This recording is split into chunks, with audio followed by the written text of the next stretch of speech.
Olá a todos os alunos do Colégio Estadual Cívico-Militar Presidente Vargas. Preparados para um mergulho profundo no mundo da ciência? Com certeza.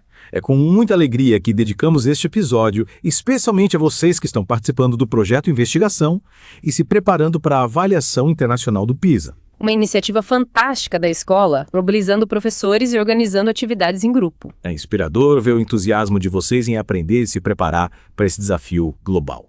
Para turbinar essa jornada, vamos juntos explorar a conexão fascinante entre sustentabilidade, português, matemática e biologia, usando como base os materiais do projeto. A participação em projetos como o Projeto Investigação é uma experiência enriquecedora, que desenvolve habilidades essenciais para o sucesso no PISA e na vida. A interdisciplinaridade, o trabalho em equipe e a aplicação prática do conhecimento são diferenciais que preparam vocês para os desafios do mundo contemporâneo. E por falar em desafios, vamos começar a nossa investigação com um mistério intrigante que está acontecendo bem perto de nós, os nossos rios e lagos. Imagine a seguinte cena. Águas cristalinas, repletas de plantas aquáticas vibrantes e uma variedade incrível de animais. Um cenário de tirar o fôlego, certo? Sem dúvida. Mas a realidade atual é bem diferente. As águas estão escuras, as plantas estão sumindo e os animais parecem doentes.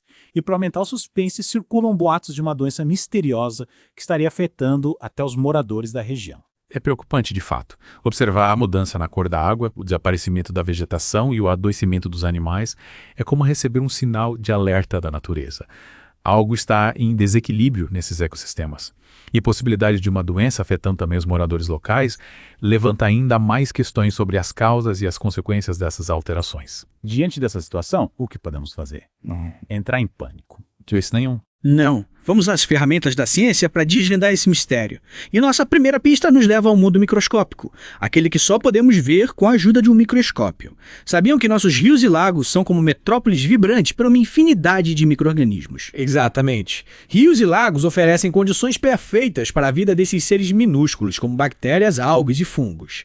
A água, a luz solar, os nutrientes e a temperatura adequada criam um ambiente ideal para que eles se multipliquem e desempenhem papéis vitais na natureza, como a decomposição de matéria orgânica e a ciclagem de nutrientes. Mas como a vida desses micro-organismos invisíveis a olho não pode estar relacionada ao problema da água escura dos animais doentes, a resposta pode estar na eutrofização. Isso mesmo. A eutrofização é um processo que ocorre quando há excesso de nutrientes, como nitrogênio e fósforo, na água. Imagine um banquete farto demais, onde as algas são as convidadas de honra. Com tanta comida disponível, elas se multiplicam descontroladamente, formando um verdadeiro tapete verde na superfície da água. E qual o problema desse excesso de algas? É como se a gente comesse demais e passasse mal. De certa forma, sim. A proliferação excessiva de algas bloqueia a entrada da luz solar na água, prejudicando a vida das plantas aquáticas, que precisam de luz para realizar a fotossíntese. Sem luz, as plantas morrem e a decomposição da matéria orgânica aumenta, consumindo o oxigênio da água. O resultado é um ambiente com pouco oxigênio, sufocante para peixes e outros animais aquáticos. Entendi. Então a água fica escura por causa da decomposição da matéria orgânica e do excesso de algas. E os animais ficam doentes porque falta oxigênio na água. É como se o lago estivesse sufocando. Mas e aquela notícia que deixou todo mundo apavorado, falando de lagos que explodem por causa do metano produzido pelas águas. Essa história é real. Essa notícia, apesar de ter causado alarde, é um exemplo de como informações sensacionalistas, sem base científica, podem se espalhar rapidamente. É verdade que o metano, um gás inflamável, pode ser produzido durante a decomposição da matéria orgânica em lagos com excesso de nutrientes, mas a quantidade gerada é muito pequena para causar explosões. Podemos dizer que essa notícia é mais ficção do que realidade. Que alívio! Não precisamos temer lagos explodindo por aí.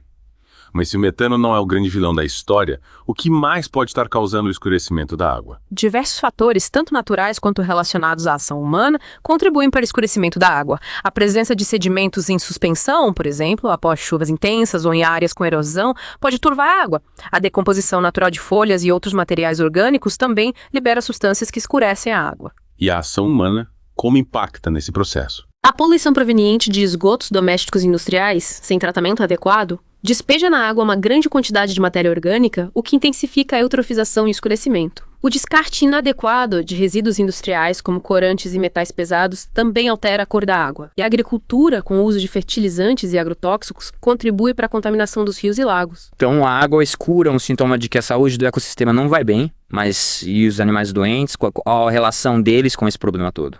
A poluição da água, seja por excesso de nutrientes, produtos químicos ou matéria orgânica em decomposição, cria um ambiente tóxico para os animais. A falta de oxigênio, o envenenamento por substâncias químicas e a proliferação de doenças debilitam os animais, tornando-os mais suscetíveis a morrer ou a desenvolver anomalias. Falando em anomalias, os cientistas da AGETerra, que estão investigando essa crise ambiental, fizeram uma descoberta preocupante. Alguns animais estão apresentando mudanças físicas e comportamentais estranhas, como se estivessem sofrendo mutações. Os rumores dizem que essas anomalias os estão deixando mais vulneráveis a doenças e às mudanças no ambiente. É uma descoberta realmente alarmante. As anomalias físicas e comportamentais em animais podem indicar que a poluição está afetando não só a saúde, mas também o material genético, causando mutações que podem ser transmitidas às gerações futuras. E o que isso significa para o futuro desses animais e do ecossistema? É como se estivéssemos brincando de roleta russa com a natureza, introduzindo substâncias tóxicas e causando mutações sem saber as consequências a longo prazo. As mutações podem ter consequências imprevisíveis para a sobrevivência das espécies. Algumas mutações podem ser prejudiciais, enfraquecendo os animais e diminuindo suas chances de reprodução. Outras podem ser neutras, sem causar grandes impactos. E em casos raros, as mutações podem até ser benéficas, conferindo aos animais alguma vantagem adaptativa no ambiente poluído. Mas, na maioria das vezes, as mutações causadas pela poluição são prejudiciais, levando à perda de biodiversidade e ao desequilíbrio do ecossistema. Existem exemplos concretos de como a poluição pode causar mutações em animais. Um caso emblemático é o dos caranguejos uçá no manguezal de Cubatão, em São Paulo. Pesquisas revelaram que a poluição por metais pesados, proveniente do polo industrial da região, causou mutações genéticas nesses caranguejos, levando a deformações físicas, como o surgimento de garras extras ou a fusão de partes do corpo. Esses caranguejos mutantes, além de enfrentarem dificuldades para se alimentar e se reproduzir, também podem acumular metais pesados em seus tecidos, representando um risco para a saúde humana caso sejam consumidos. Caranguejos mutantes. Parece até história de filme de ficção científica, mas é a vida real mostrando que a poluição pode ter consequências bizarras e perigosas para a natureza e para nós mesmos. Esses casos nos fazem pensar. Será que as mudanças que estamos vendo nos lagos e rios da nossa região também podem estar causando mutações em outras espécies? Essa é uma pergunta que precisa ser investigada com urgência. É fundamental que os cientistas da AGETerra ampliem suas pesquisas, analisando o material genético de diferentes espécies de animais e plantas para verificar se há evidências de mutações causadas pela poluição. Só assim poderemos ter um panorama completo dos impactos da crise ambiental e tomar medidas para proteger a biodiversidade da nossa região. E o que podemos fazer para evitar que a situação piore? Afinal, não queremos viver em um mundo com caranguejos mutantes e lagos doentes, né? A solução passa por um esforço conjunto da sociedade, do governo e das empresas para reduzir a poluição e promover a sustentabilidade. Precisamos investir em saneamento básico, tratando o esgoto antes de ele ser despejado nos rios e lagos. As indústrias precisam adotar tecnologias limpas e descartar seus resíduos de forma responsável. E na agricultura, é preciso reduzir o uso de agrotóxicos e fertilizantes, adotando práticas mais sustentáveis que protejam o solo e a água. E aí, ao longe do presidente Vargas, de volta para mais uma parte da nossa investigação. Na primeira parte, a gente viu que os ecossistemas aquáticos da nossa região estão enfrentando problemas sérios, como a poluição e as mudanças climáticas. E a AGETerra, com seus cientistas, está trabalhando duro para encontrar soluções para essa crise ambiental. Mas, como se não bastasse a poluição, tem outro problema que está colocando nossos rios e lagos em perigo: as espécies exóticas invasoras. Espécies exóticas invasoras. Nossa, que nome complicado. Parece até vilão de filme de ficção científica. Mas afinal, o que são essas espécies? Elas vieram de outro planeta. Calma, elas não vieram de outro planeta, mas podem causar tantos problemas quanto. As espécies exóticas invasoras são organismos que vieram de outros lugares do mundo e, quando chegam aqui, começam a se reproduzir descontroladamente, competindo com as espécies nativas por recursos como alimento, água e espaço. É como se você convidasse um amigo para jogar videogame na sua casa e ele começasse a querer controlar o joystick o tempo todo. Entendi. E como essas espécies chegam aqui? Elas atravessam oceanos nadando ou pegam carona em algum transporte? Exatamente. Muitas vezes elas pegam carona em navios, escondidas na água de lastro ou grudadas nos cascos. Outras vezes elas são trazidas de propósito para serem criadas ou vendidas como animais de estimação ou plantas ornamentais. O problema é que, quando essas espécies escapam para o ambiente natural, elas podem causar um grande estrago. Parece que o ser humano tem um papel importante nessa história, né? Transportando espécies de um lado para o outro sem pensar nas consequências. Mas quais são os impactos dessas espécies exóticas nos nossos rios e lagos?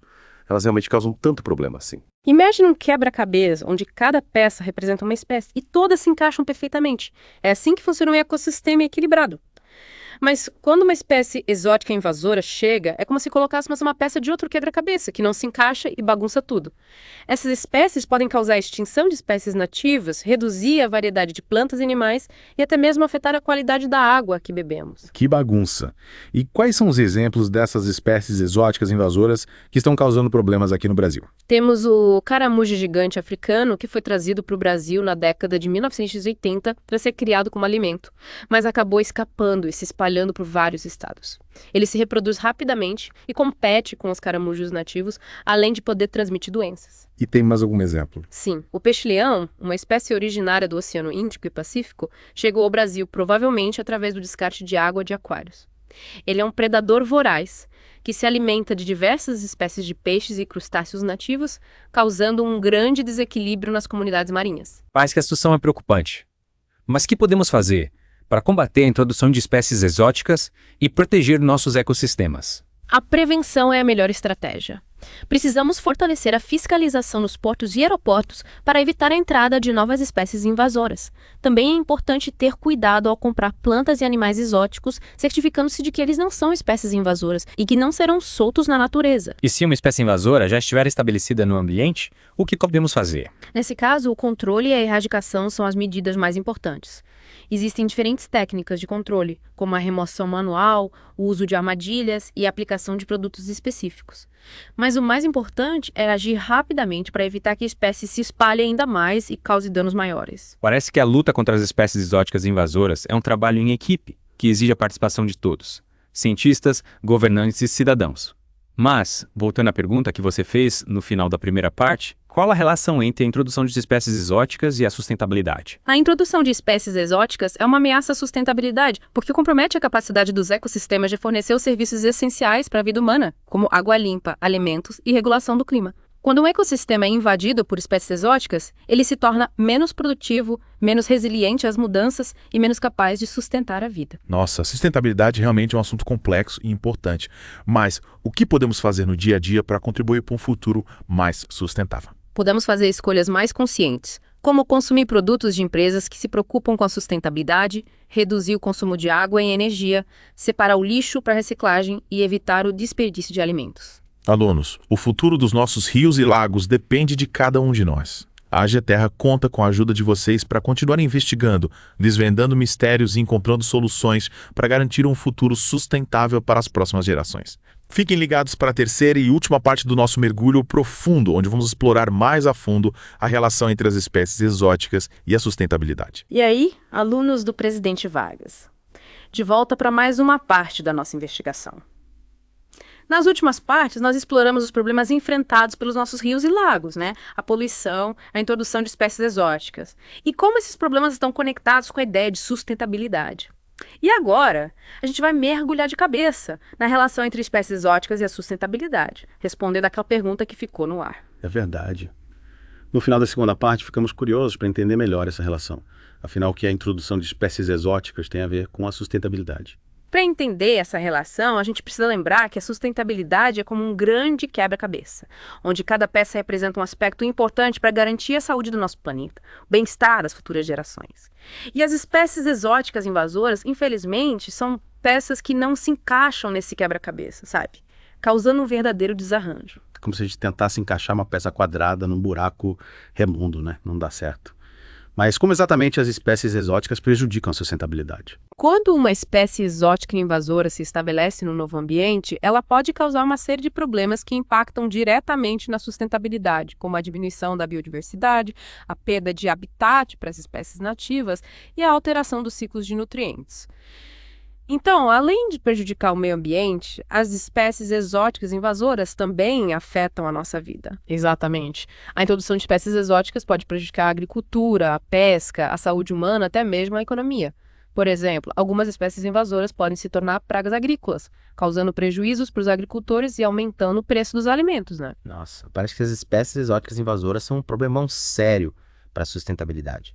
E o que a gente pode fazer para combater esse problema? Existem várias ações que a gente pode tomar para combater as espécies exóticas invasoras e proteger a biodiversidade.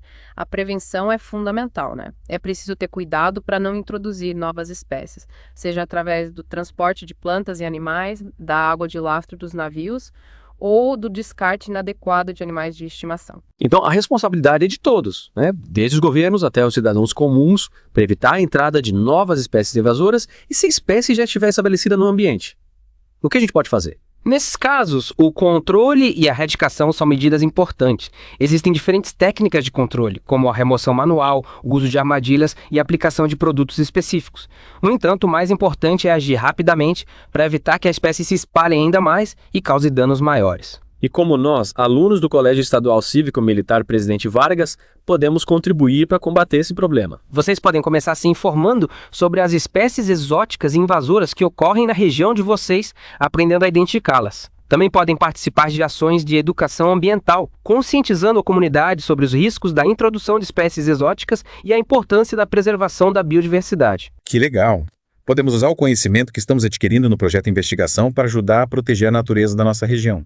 E para finalizar nosso mergulho, gostaria de deixar uma mensagem para todos os alunos. A sustentabilidade depende da participação de cada um de nós. Pequenas ações como economizar água e energia, separar o lixo para reciclagem e consumir produtos de forma consciente podem fazer uma grande diferença para garantir o futuro mais sustentável para o nosso planeta. Com certeza. A sustentabilidade é um compromisso de todos. E juntos a gente pode construir um futuro mais justo, equilibrado e harmonioso com a natureza. E assim chegamos ao fim do nosso mergulho profundo no mundo da ciência e da sustentabilidade. Esperamos que vocês tenham aprendido bastante e que se sintam inspirados a continuar explorando esse universo fascinante. A GeTerra agradece a participação de todos e conta com a ajuda de vocês para construir um futuro mais sustentável para o nosso planeta. Até a próxima!